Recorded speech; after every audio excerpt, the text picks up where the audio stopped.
Taurus, tignan natin kung ano yung mensahe para sa'yo. Keep in mind na ito ay general reading lamang kaya hindi po lahat makaka-relate. Pakilawakan ng isipan and also this reading is timeless. So lahat po ng ginagawa kong readings ngayon ay timeless. Pwede nyo rin kung panoorin yung inyong other signs, Moon, Rising, and Venus. Tignan natin. This is for you, Taurus. May nasalit.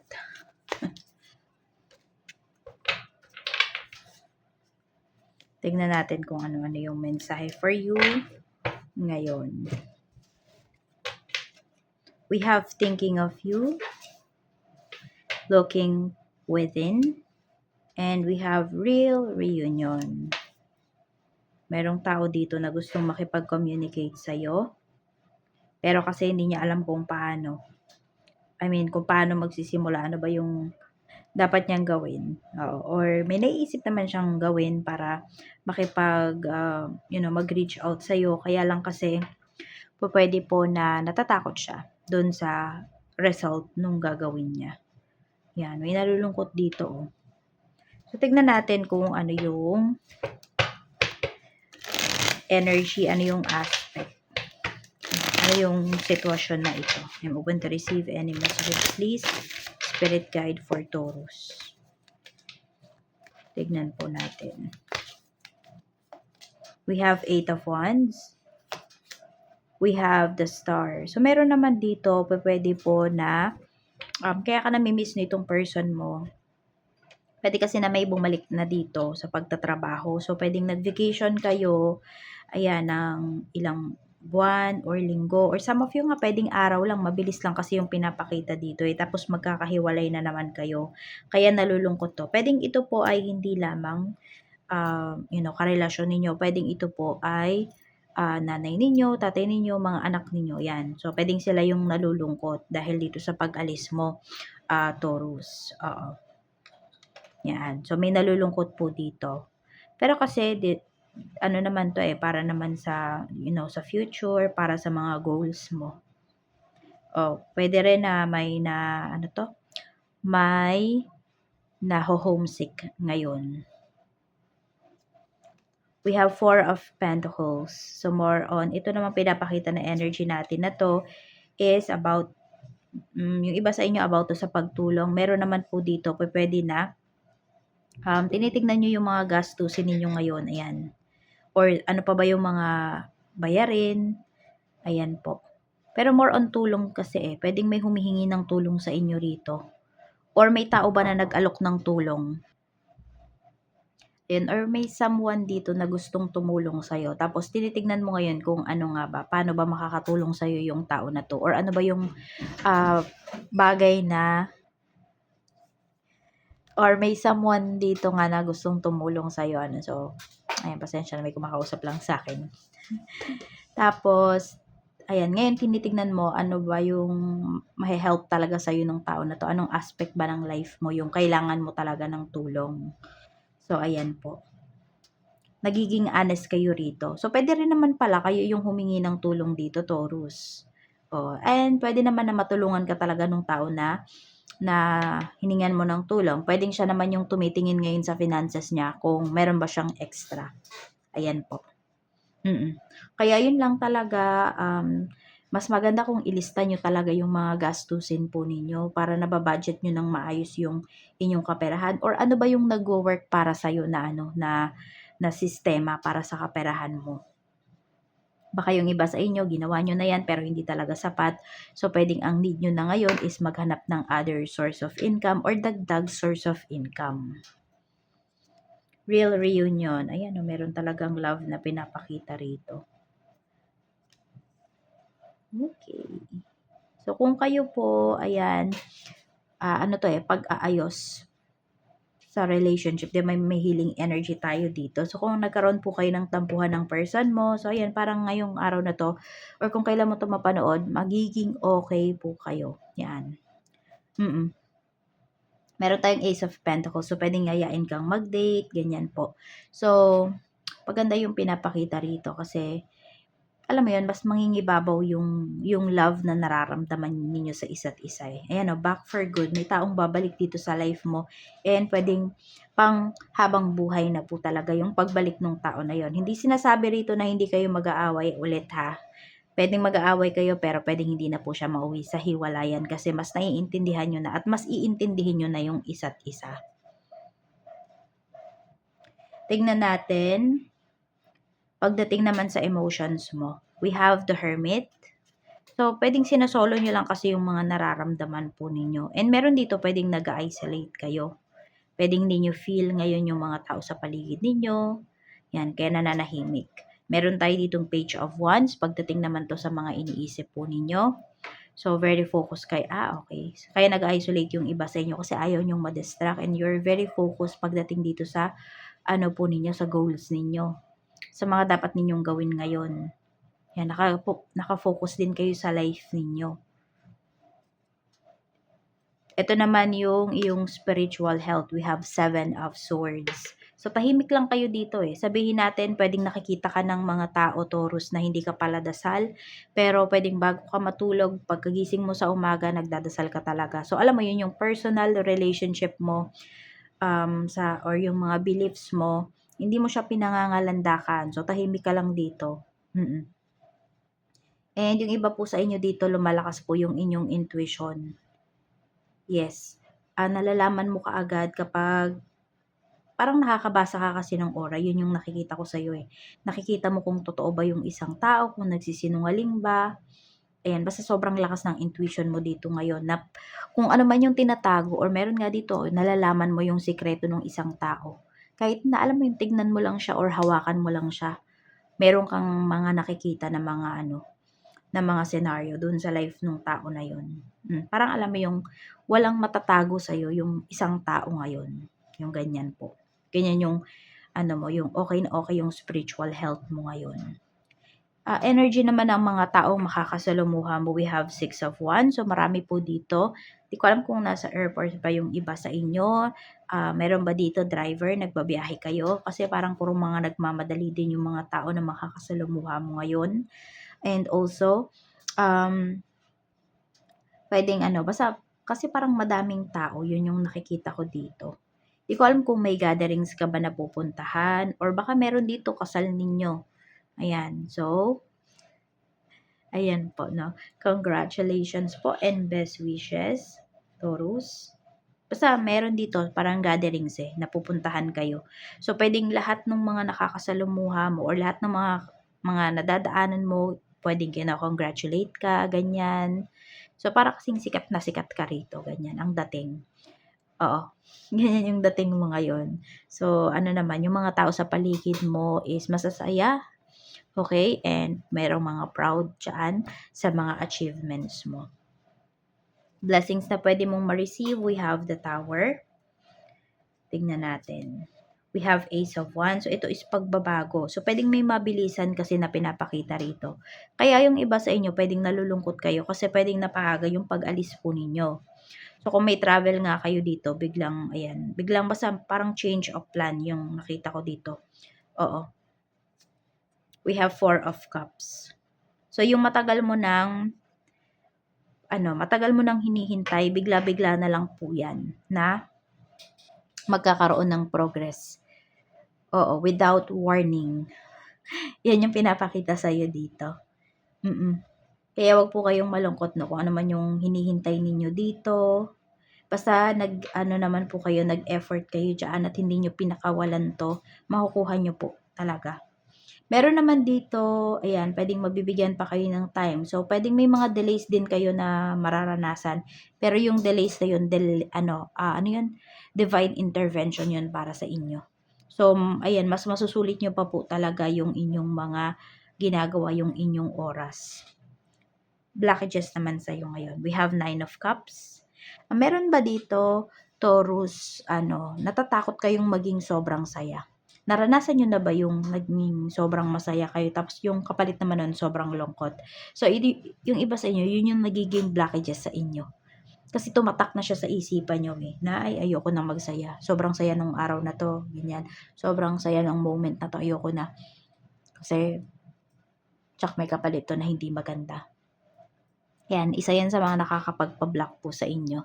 Pero kasi naranasan nyo na eh. Pwedeng hindi lang kasi siya isang beses. Kaya, ayun, ano, transmute nyo yung energy na yan into positive energy and also balance mo yung chakras mo. We have Queen of Swords, di ba? Ewan ko, naging mindset nyo na to eh. Kaya nabablock yung ano. Parang alam mo yun, kunwari, ngayong araw na to, nagsiselebrate ka. Pero, hindi mo mapakita yung totoo mong nararamdaman. Ayan no, nag-overthink yung iba sa inyo dito. So, may pagka-overthinker pala kayo. Ayan, so relax your mind. Oo, relax your mind. Yung iba din kasi sa inyo, kaya ganyan yung nafe-feel nyo. Kasi may mga hindi kayo na-express na emotions din. Kasi di ba may mga nakikita nga kayo towards other people. So, nahihirapan po yung iba sa inyo sometimes. Kasi nga, pwedeng sobrang bigat ng mga nakikita mo towards dun sa mga tao na yun na hindi mo masabi sa kanila. Meron din dito, nakakakita po kayo ng death. Nakikita nyo kung kailan mamamatay yung isang tao, ganun. So, wala kayong mapagsabihan kasi pwedeng nagawa nyo na yan before tapos nagalit pa sa inyo, kayo pa yung sinisi. Kaya nag-iingat na din kayo rito. Kaya lang kasi nakaka-block siya. So, may mga tao talaga na hindi makakaintindi sa'yo. So, hanapin mo yung soul tribe mo.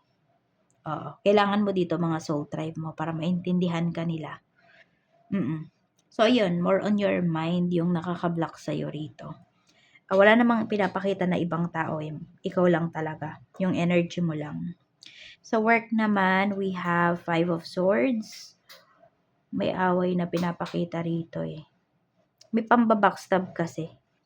We have 10 of Pentacles. So, pwedeng ikaw kasi Taurus, pinagkakatiwalaan ka talaga dito sa trabaho. Sabi natin yung boss mo, pinagkakatiwalaan ka talaga niya. So, mag-ingat ka ha, kasi kasi may maninira sa'yo dito. So, kung may perang involved, ayan, baka gawan ka ng issue dito. Pagdating sa, yun, pwedeng pagbintangan ka, na nagnakaw ka, ganito, ganyan. So, mag-iingat ka. Ayan, may naninira sa'yo dito pagdating sa work.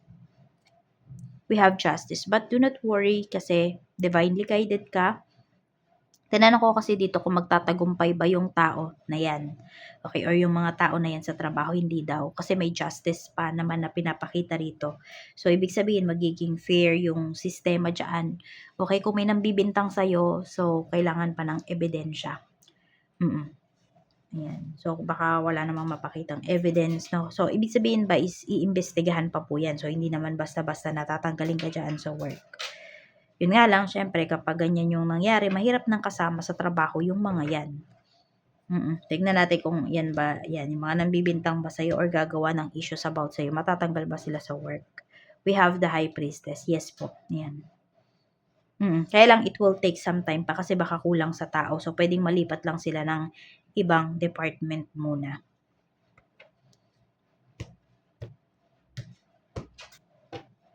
Sa business naman, kamusta? We have Knight of Swords. So, sobrang talaga yung kilos ninyo. No? Mabilisan ngayong araw na to. We have the Sun also. Meron tayo ditong Page of Pentacles. Ayan. Pagdating dito sa inyo pong sa inyong negosyo. Ayan. So, pera talaga. No? Kaya mabilis yung kilos ninyo. Kasi mabilis din namang kausap yung client ninyo na to. Very positive din ang energy ninyo. Yung outlook ninyo pagdating sa inyong negosyo ngayon. Basta, sobrang gaan ng mga kilos ninyo. Mabilis, pero alam mo yung may sistema din talaga. We have 10 of Cups.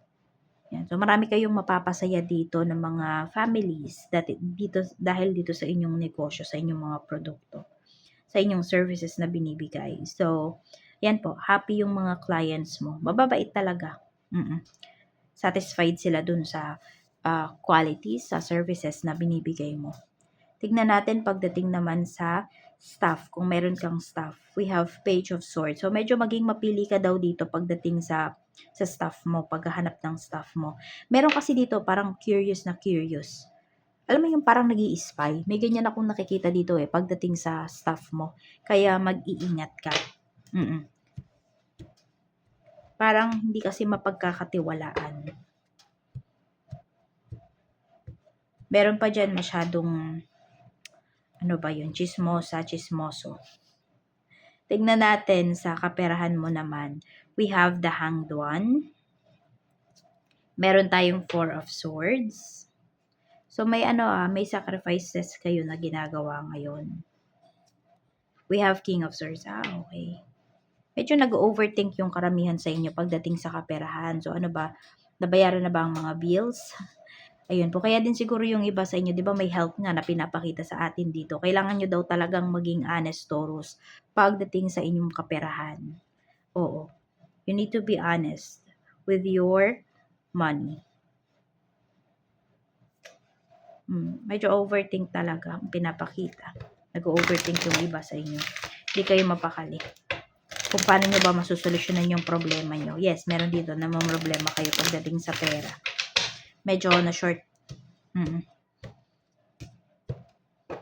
Sa love life naman, we have Queen of Pentacles. So, meron tayong Three of Swords. Okay, yung iba po sa inyo na pagpapalit nyo talaga yung oras ninyo with your family, with your loved ones sa trabaho. So, marami workaholic dito. So, pwedeng yan yung madalas pinag-aawayan ninyo ng person mo. Meron din naman pong pinapakita rito na madami kasing nagkakagusto sa'yo pagdating sa trabaho or may nalilink ba sa'yo or sa person mo sa work.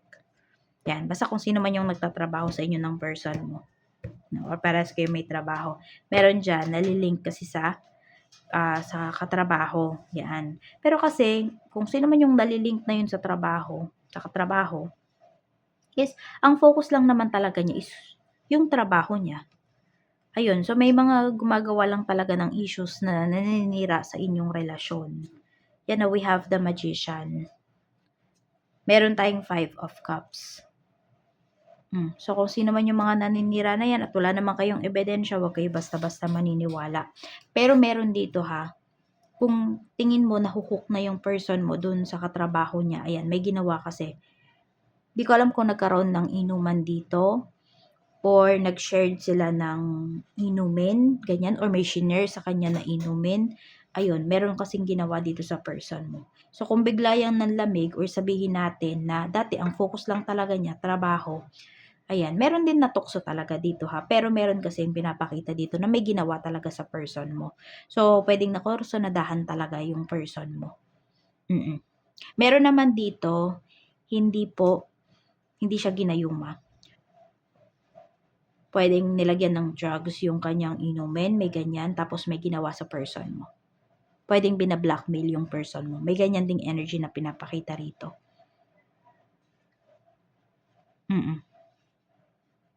Kaya pwedeng tinago to sa'yo ng person mo kasi natatakot siya. Merong ganyan Merong ganyan na pinapakita po dito, Taurus.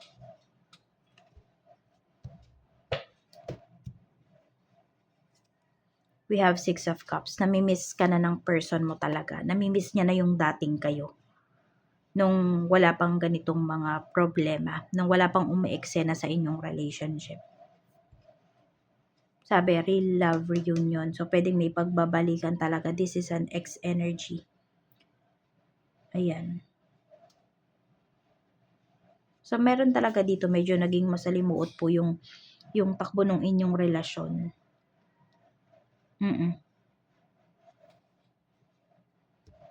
Mahal nyo pa yung isa't isa. Pwedeng may pagbabalikan pa, pero depende na lang kasi talaga yan kung mas mangingibabaw ba yung love or yung mas mangingibabaw yung pride o yung sasabihin ng ibang tao. Ayan, mahal ka pa talaga nitong person mo, Taurus. Eight of Cups.